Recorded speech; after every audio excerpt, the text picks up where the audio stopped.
What's up, Wisecrack? Jared again. Jurassic World Fallen Kingdom has been absolutely obliterated by critics and audiences alike, calling out its unfunny characters, lack of originality, and worst of all, the unforgivable sin of not enough Jeff Goldblum.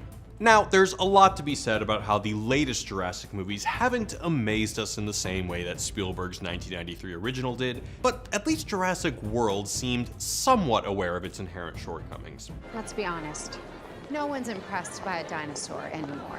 But the Jurassic World follow-up, Fallen Kingdom, shows how far the franchise has fallen. On paper, though, it actually seems to have something going for it, because unlike its 2015 predecessor, the movie actually tries to develop the underlying moral question of the original. It moves from, should dinosaurs be brought back to life, to, should we consciously let dinosaurs go extinct again? No one can deny that Fallen Kingdom looks absolutely stunning at times, but despite the bajillions of dollars thrown at the special effects budget, the movie is still so boring. So why aren't we more immersed than ever? Well, let's find out in this Wisecrack edition on Jurassic World Fallen Kingdom, what went wrong, and spoilers ahead if anyone cares. Let's briefly recap for those of you who've already let this movie go extinct in their minds. After the destruction of Jurassic World at the claws of the Indominus Rex, the dinosaurs are left to roam the island freely once more. However, fast forward 3 years and a volcano on the island is about to blast Littlefoot and Ducky into extinction once again. Owen and Claire, don't lie, you forgot their names too, don't want this to happen and join a rescue team in an effort to save as many of the species as they can. So, the stage is set, presenting us with perhaps the most action-packed high-stakes situation in Jurassic Park history, while simultaneously evoking the main ethical and moral questions that made the original so beloved. Should we take responsibility for our own creations and save the dinosaurs from their second extinction? Or should we bow down to Mother Nature and let the volcano deal with our incompetence once and for all? So let's see what we got here. Developing themes from the original? Check. Sweet digital effects and action? Check. Everyone's favorite killing machine? Check. So, what could possibly go wrong? Life, finds a way.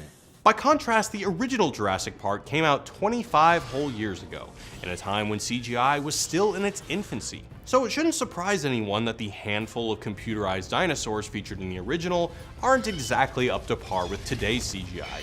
So why is it then that the aged action sequences in Jurassic Park still feel more engaging and memorable than the visually superior set pieces of Fallen Kingdom?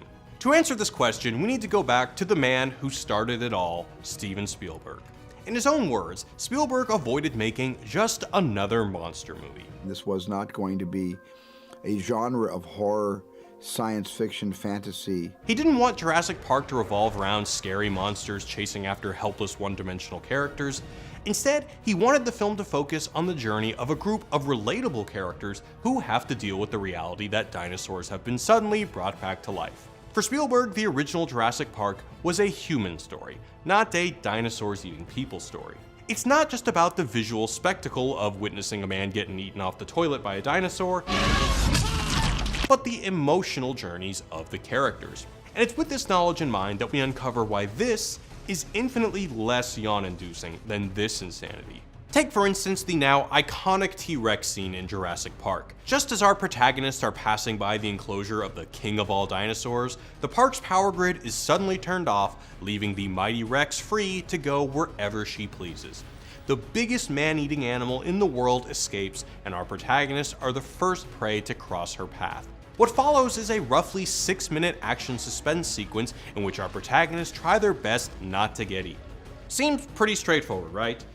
Well, yes and no. Even though the characters trying to survive is what is literally happening on the screen, it's what's going on under the surface that matters. From a story perspective, it isn't as much about the introduction of the T-Rex as it is about the protagonist, Dr. Alan Grant, learning to become a father. At the beginning of the film, we're introduced to the idea that Dr. Grant is not exactly the kind of guy who lets his nephew win at Super Smash Bros. In fact, Spielberg really tries to hammer home that Grant doesn't like kids and would rather remain obsessed with the dead past than thinking about creating life in the future. Kids. You want to have one of those? We're also briefly notified that Hammond's daughter, the mom of these two kids, is going through a divorce. Are you telling me that Hammond can't even bother to see me? He had to leave early. He wants to be with his daughter. She's getting a divorce. Well, I understand that. So even though we're all just anxiously waiting to see Newman get skeeted on by a Dilophosaurus, the stage is set for the underlying theme of the movie, family. Let's head back to that pivotal scene. Donald, the only adult in the car with the kids, suddenly feels his breakfast burrito twirling around in his bowels and decides to dip out and head to the nearest bathroom. The kids, having been abandoned by yet another male authority figure, are alone and panicking. Dr. Grant immediately realizes he has to make a decision. He can either remain still and decrease his chances of getting eaten, or act in a selfless, somewhat fatherly manner. Alan 1, repression of father instincts, 0. It's moments like this that elevate the action from a mere will they survive to how will the characters grow as they try to survive. So when good old Rexy breaks through her own glass ceiling at the start of this sequence, it's not just mere spectacle. It's action in service of character growth and theme. It engages us not just because it looks cool, but because we can relate to the story on a personal level. Jurassic World Fallen Kingdom, on the other hand, has almost none of this.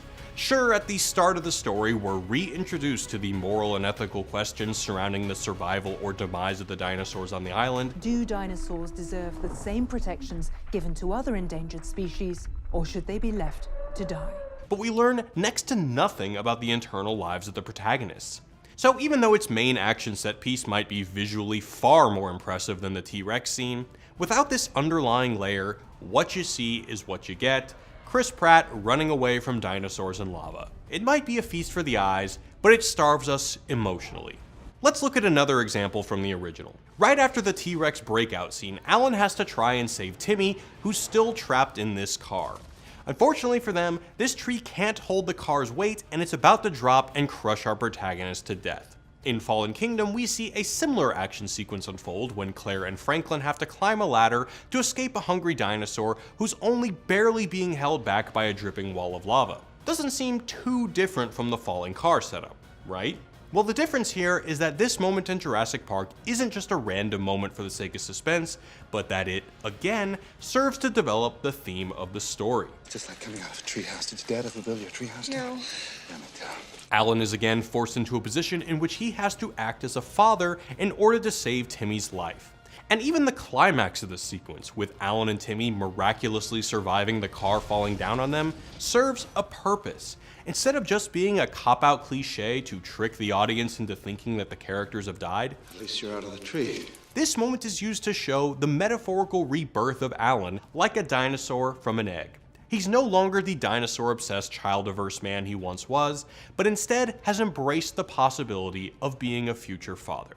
Now, that's an action scene packed with meaning. And yeah, you probably guessed it, Fallen Kingdom has nothing like this. Like Alan and Timmy, Claire and Franklin also barely escaped their deaths in the nick of time, but that's all there is to it. Nothing about the characters or their relationship has changed, and so there's no meaning to it beyond survival. So what could have been a visualization of their inner growth ends up being another vapid spectacle since the characters remain virtually the same. So the reason why this action scene still grabs us 25 years after its inception is not just because it first introduced us to the T-Rex, but because of how it uses action in service of the underlying story. It tells two stories at the same time, one that excites us and adds suspense, and one that people can truly relate to. Combine the two, and you have an action sequence that engages audience across time, no matter how prehistoric its visuals. All the pieces were there to make a thoroughly enjoyable and memorable film, perhaps equaling or even surpassing the original. A film with the same sort of engaging emotional subtext as the original, combined with the advancement in digital effects, could have made for something truly special. And yes, I'm sure some people had a blast watching Chris Pratt run away from dinosaurs and giant melting rocks, but will these scenes still truly live on in the minds of those same people 25 years from now? Needless to say, we have doubts. At least Trevorrow and Bayona made sure that the series wouldn't devolve further into a mindless monster movie by repeating the same mistakes Spielberg made in The Lost World. Oh, Now if you're sad that all the real dinosaurs went the way of the fidget spinner, don't be.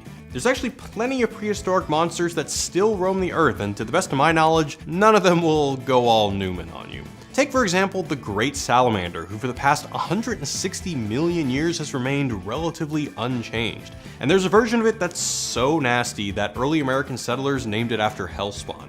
But to learn all about that, you gotta check out the newest video from Animal Logic. If you love learning about the amazing animals we share the planet with, then I really think you're gonna like Animal Logic. Danielle combines her explanatory powers with her scientific illustrations to teach you everything you ever wanted to know about animals, from the antelope that look like they're straight out of Star Wars, to wasps that I honestly never want to see in my life. They're disgusting.